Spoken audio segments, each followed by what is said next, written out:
आप सब देख रहे हैं सारा अधिकार। आज Mumbai CST office, Mumbai Congress office में Yashwant Bhai Sawant, Mumbai president cooperative cell Congress के नेता, और कांग्रेस के दूसरे नेता Dhananjay Kowaskar, working president cooperative cell, Srinagar Deburkar, administration secretary, Mumbai विभागीय कांग्रेस समिति सहकार सेल, इन सभी लोगों ने पहलगाम में हुए शहीद लोगों को के लिए संवेदना अपनी जाहिर की और कहा कि कांग्रेस पार्टी हमेशा इनके साथ रहेगी। और ये बहुत ही दुर्भाग्य वर्ष है कि हमारे देश में जहाँ सिक्योरिटी टॉप फोर्सेस हमारे पास है, लेकिन ऐसा हमला हो जाता है और सरकार के साथ वो खड़े हैं। और कांग्रेस पार्टी ये चाहती है कि देश खुशहाली की तरफ जाए। धनंजय कोवेस्कर का कहना है कि जो भी पार्टी कांग्रेस पार्टी ने जो जनता से वादे किए हैं उसे आने वाले फ्यूचर में वो ज़रूर पूरा करेगी। राहुल जी के नेतृत्व में देश और प्रगति की ओर बढ़ेगा।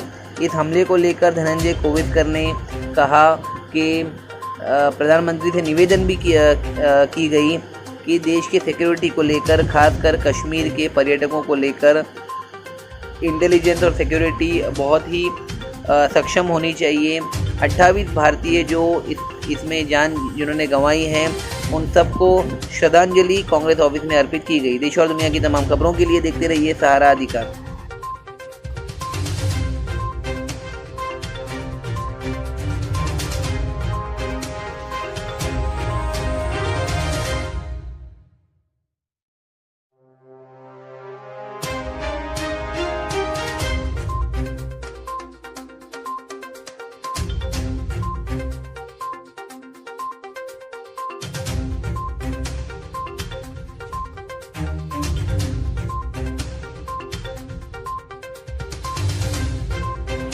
हेलो दर्शकों, मैं दिशान गादी, आप सब देख रहे हैं सारा अधिकार। इस समय हमारे साथ धनंजय कोवेस्कर जी है जो कि कांग्रेस पार्टी में है और ये मुंबई कार्याध्यक्ष है कांग्रेस पार्टी के। पिछले दिनों आप सबने देखा कि पहलगाम में जो आतंकी अटैक हुआ था जिसमें 28 भारतीय जो अलग अलग स्टेट से थे उन्होंने अपनी जान गंवा दी।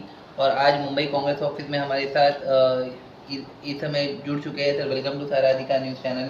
विपक्षी नेता जैसे खरगे जी, राहुल जी ने कैंडल मार्च निकाला और सारा देश ये सवाल कर रहा है कि उन आतंकियों को सरकार द्वारा किस तरीके से डील किया जाएगा। जिस समय पहलगाम में लोग रोम कर रहे थे, कश्मीर 370 आर्टिकल आने के बाद में उस तरीके की सिक्योरिटी सिस्टम वहाँ पर बिल्कुल भी इम्प्लीमेंट नहीं थी। पुलवामा से भी सरकार ने कुछ सीखा नहीं कि किस तरीके से जवान मर गए थे। कांग्रेस पार्टी इसको किस तरीके से देखती है, आप इस पर क्या कहना चाहेंगे? जी, सबसे पहले तो अपने जम्मू कश्मीर में पहलगाम में जो दर्दनीय ऐसा जो हादसा हो गया जिसमें आज हमारे हिंदू भाई और मुसलमान भाई भी जिन्होंने उसमें एक हमारे मुसलमान भाई भी थे जिन्होंने नक्सलवादियों का और उनका विरोध जताया कि आप इन लोगों को मत मारो। लेकिन जो ये बेदर्ती लोग रहते हैं, इनका कोई कौम नहीं रहता, इनका कोई धर्म नहीं रहता, इनकी कोई जात नहीं रहती, उन्होंने उन्हें भी गुजर डाला। तो आज ये जो दर्दनीय हादसा हो गया उसके लिए हमारे कांग्रेस पार्टी की तरफ से हमने आज ये कोऑपरेटिव सेल्स के तरफ से शोक सभा आयोजित की थी, श्रद्धांजलि का कार्यक्रम आयोजित किया था। और जैसे कि आपने कहा ये पहलगाम में जो हो गया, इसके पहले भी जो हादसे हो गए थे, तो आज हर जगह पे जम्मू कश्मीर में कांग्रेस गवर्नमेंट के टाइम में हर एक जगह पे चेक पोस्ट रखी जाती थी और होती थी। अब सियासती मामला है, हमारे से वरिष्ठ लोग जो है इसका वो जवाब विरोधी पक्ष नेता रहने के वजह से हमारे आदरणीय राहुल गांधी जी ये उस बात में तहकीकात करेंगे और हम उसमें बात रखेंगे। लेकिन जो हादसा हो गया वो काफ़ी दर्दनीय था और जो शहीद हो गए उन सब के आत्मा को शांति मिले और उन सब के परिवारों को एक हिम्मत मिले। तो विपक्षी दल इस समय किस तरीके का प्रदर्शन करेंगे? जैसे इंडिया गठबंधन हुआ है, सभी विपक्षी दल जब इस तरीके की घटना देश देखता है टेररिज्म की, तो सब कोई धर्म नहीं देखता, कोई राजनीति नहीं होती, सिर्फ इसको कंडेम किया जाता है। एक तरफ नरेंद्र मोदी जी कह रहे हैं कि इंडस वैली जो नदी है पाकिस्तानी जो समझौता हुआ था उसको हम बंद करेंगे। एक तरफ स्वामी अग्निवीर जी कहते हैं, हिंदू धर्मगुरु है, बहुत मान्यता है उनकी कि वो पानी को बंद ही नहीं किया गया, और एक तरफ विपक्षी नेता जो है वो प्रेस कॉन्फ्रेंस की मांग कर रहे हैं। तो क्या लगता है आपको ये अटैक के पीछे क्या रीज़न हो सकता है? और सूत्रों के अनुसार ये भी पता चला कि कुछ फैमिली से जिन्हें इस अटैक के बारे में पहले ही पता चल गया था, तो विपक्षी नेताओं की भूमिका इस पर क्या रहेगी कि देश में नेक्स्ट टाइम ऐसा किसी भी तरीके का अटैक नहीं होना चाहिए? जी, आप मीडिया को आपको सबसे बेहतर मालूम है। आज से पहले हमारे जो गवर्नर मलिक साहब जो थे, उन्होंने जैसा इसमें आतंकी हमला हो गया था जो हमारे जवानों के ऊपर, तो उसके भी निंदनीय बात हो गई थी, और वो एक किस्म की राजनीतिक चाल ही थी, क्योंकि हमारे गवर्नर सर ने कहा था कि जब कि हम लोग को हमारे जवानों को बाय एयर भेजना चाहिए था, उसके बावजूद भी बाय रोड भेजा करा। तो इसमें ज़रूर कोई ना कोई राजनीतिक स्टंट रहा होगा, और अब भी जो ये हो गया है इसमें भी वही हादसा करवाए जाने की ऐसी जो है उम्मीद लग रही है। ये पूरी बात से हम सहमत नहीं है कि इसकी जो छानबीन जो है हमारे विरोधी पक्ष नेता आदरणीय राहुल गांधी जी ये इसकी तहकीकात करने के लिए करेंगे, और हम उसमें ये बात मेरा आपसे आखिरी सवाल है। हाँ। राहुल गांधी जी ने भारत जोड़ो यात्रा की थी, नेता प्रतिपक्ष में 292 से ज़्यादा वोट उन्हें मिले, देश के अलग अलग स्टेट से युवाओं के बयान आ रहे थे, और जो प्रोमिसेस इंडिया गठबंधन और राहुल गांधी की लीडरशिप में थे वो कुछ हद तक फुलफिल भी हो गए। जैसे कर्नाटका में बसेस की सुविधा लेडीज़ को मिली, और महालक्ष्मी योजना वगैरह वगैरह चीज़ों पर वर्क हुआ। लेकिन जब चुनाव प्रचार का समय था तो कांग्रेस के ही कुछ लीडर्स ऐसे थे जो नहीं चाहते थे कि राहुल गांधी देश के अगले प्रधानमंत्री बने, और एक तरफ जनता का अगर हम पक्ष देखते हैं तो जनता सोशल मीडिया पर कमेंट्स के जरिए बहुत उत्सुक थी कि राहुल जी को नेक्स्ट पीएम बनना चाहिए। तो क्या लगता है आपको आने वाले चुनाव में राहुल गांधी सही चेहरा होंगे देश के पीएम बनने के लिए? ये हम सब की और यहाँ तक कि आज के नए दौर की भी यही चाह है। जिस ढंग से राहुल गांधी जी ने हमारे आदरणीय राहुल गांधी जी ने भारत जोड़ो यात्रा तय की थी, उसका इम्पैक्ट आपने विधानसभा में भी देख लिया। अच्छी सीटें आ गई थी कर्नाटक में, आज हम लोगों ने सत्ता हासिल की, लेकिन एमपी इलेक्शन में हमें थोड़ा सा उसका जो है तकलीफ झेलनी पड़ी। इसका मतलब ये नहीं कि राहुल गांधी जी का इम्पैक्ट कहीं पे कमती हो गया। अब इसमें कई विपक्षियों ने और हमारे मित्र पक्षों ने भी ये बात की ग्वाही दी है कि इसमें जरूर कोई ना कोई ईवीएम मशीन का भी हाथ हो सकता है, और ये मैनिपुलेट किया जा सकता है। और एक सोचने वाली बात है, आप मीडिया हो, आप बेहतर जानते हो, आज से 10 साल पहले विरोध करने में इतना देरी क्यों हुई? जब दिग्विजय सिंह जी ने इस मामले को बहुत पहले उठाया था, लेकिन कांग्रेस पार्टी ने सीरियसली लिया नहीं। कांग्रेस के कुछ पॉलिटिशियन थे जिन्होंने दूसरे पॉलिटिकल पार्टीज भी ज्वाइन कर ली। तो ऐसे क्यों खामियां हो जाती है कि इलेक्शन हारने के बाद ईवीएम याद आता है, उसके पहले कुछ क्यों नहीं किया जाता? देखिए सर, कि जिसकी हाथ में लाठी उसी की भैंस, वो जो बात है वो हर जगह पे लागू हो जाती है।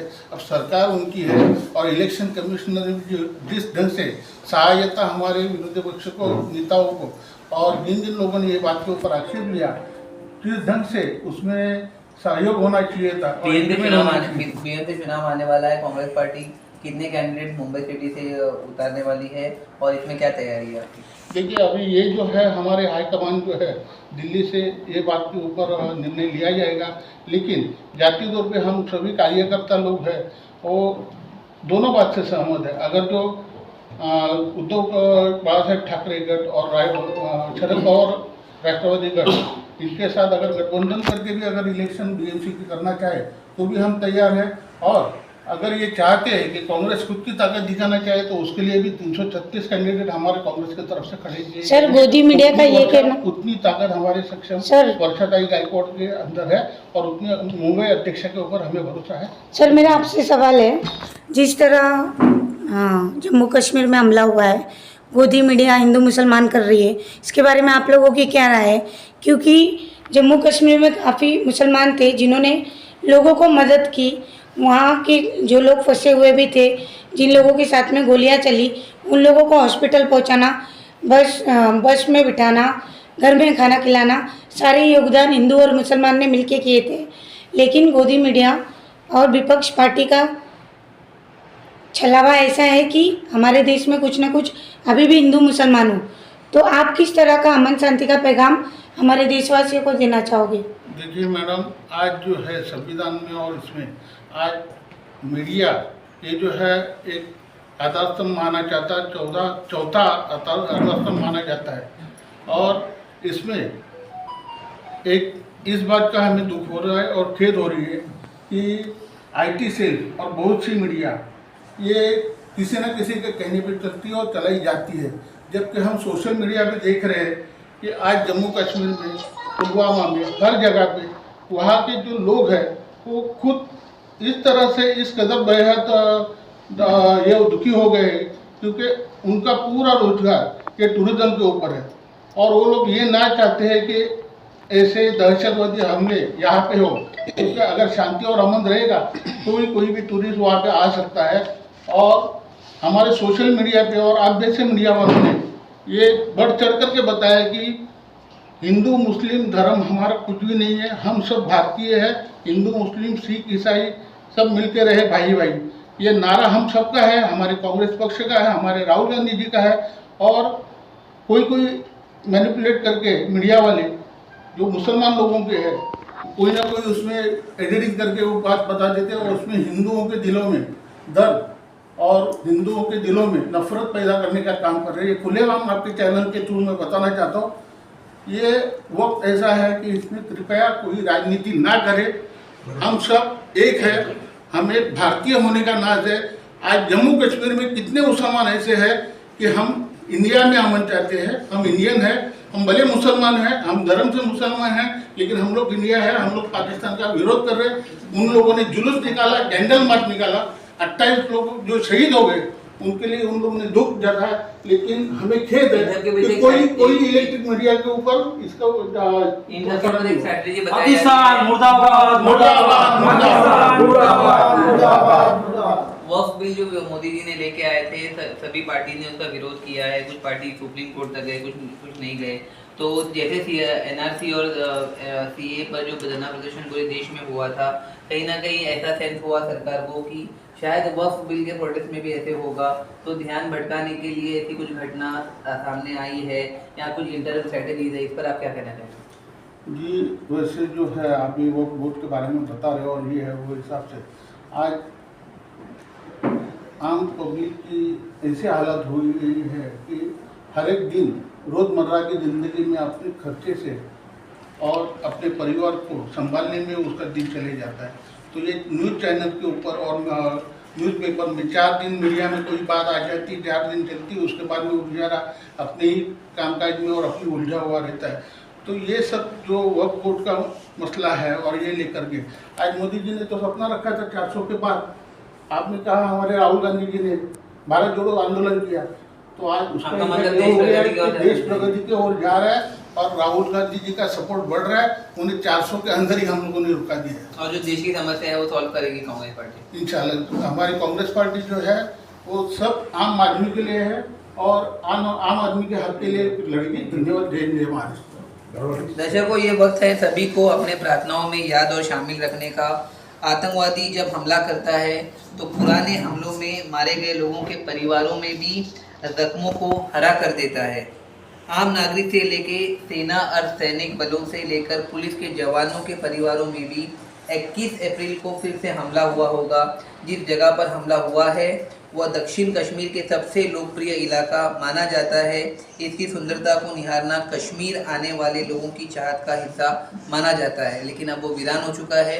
ये थे हमारे साथ कांग्रेस पॉलिटिशियन जिन्होंने इस मुंबई CSP कांग्रेस ऑफिस में उन शहीद हुए लोगों को श्रद्धांजलि अर्पित की और लोगों से निवेदन भी किया कि ये वक्त जो है श्रद्धांजलि अर्पित करना है, देश को एकजुट की तरफ लेके जाना है और ना कि धर्म के बाउंड्रीज को लेकर भेदभाव करना है। हमारे चैनल पे यूं बने रहिए देश और दुनिया की तमाम खबरों के लिए। जय